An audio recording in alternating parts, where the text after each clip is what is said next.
Hey friends, welcome to day one of my 30-day storytelling challenge. Every day I'll be sharing real, heartfelt stories across 5 themes: adventure, life success, love, and family. Let's dive into today's stories. There's a kind of lesson that doesn't come from books, podcasts, or inspirational speeches. It comes from pain, from being blindsided, from trusting someone so much that when they break that trust, it doesn't just hurt, it shifts the way you see the world. This is that story for me. A few years ago, I started a small project with someone I considered not just a friend, but family. We'd known each other for years. We shared dreams. We talked about building something big, something meaningful. I had the idea, they had the experience and contacts. We shook hands, no contracts. No legal talk, just trust. At first it was amazing. We were moving fast. We launched a beta version of our service, people responded. Money started trickling in. I was full of hope, full of belief, full of, naivety. I ignored the red flag. The missed deadlines, the vague updates, the slowly growing distance between us. I justified every strange moment. They're just busy, they'll fix it. They wouldn't do that to me. Until one morning, I woke up to find our shared business bank account emptied. Not a few dollars, everything gone. The name on the account was theirs.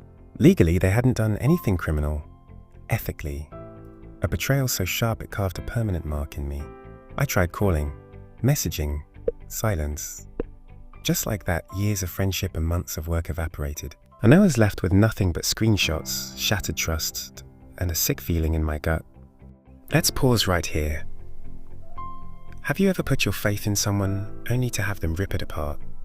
If you've been through that kind of betrayal, financial, emotional, or spiritual, please know you're not alone. Drop a black heart in the comments if this speaks to something you've lived through. I want to acknowledge your pain. The weeks that followed were the darkest I've ever lived through. I couldn't sleep. I couldn't explain it to my family. I was ashamed. More than anything, I felt stupid. How could I not see this coming? That question haunted me more than the loss itself. But pain has a strange way of becoming a mirror. In that mirror, I saw my need to please, my fear of confrontation, my desperate hunger to believe in the good in people so badly that I ignored what was right in front of me. That was the hard lesson. It wasn't just about them. It was about me, my boundaries, my choices, my silence. Over time, I began to pick myself up. Slowly, I started journaling obsessively, writing down what I would do differently. I spoke to mentors, legal advisors, even a therapist. And through the process, I reclaimed something I had given away too easily before: my voice. This time, I documented everything. I created contracts. I protected my ideas. I asked hard questions before saying yes. And more than anything, I began to listen to that small voice in me, the one I used to silence in the name of a peace or a loyalty. 1 year later, I launched the same project again, this time on my own.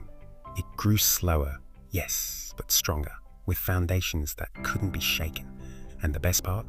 I no longer doubted myself every time I met someone new. I was still open, but wiser, guarded, but not jaded. That's the gift of hard lessons. They break you open just enough to let the truth pour in. I used to wish this never happened. I used to think, if only I had been smarter, more careful, less trusting. But today, I'm thankful. Not for the loss, but for the lesson. Because the hardest truths grow the strongest parts of us. And sometimes, the people who break us are the ones who unknowingly free us from our illusions. If you've ever been burned by someone you trusted, I want to ask you this: what did it teach you about yourself? Because even though pain steals a lot, it leaves behind something powerful: clarity. Share your story below. You never know who might need to hear it. And if you want more real stories like this, go ahead and follow or subscribe. We've got 29 days left of these stories, and tomorrow's one is about a tiny win that changed everything.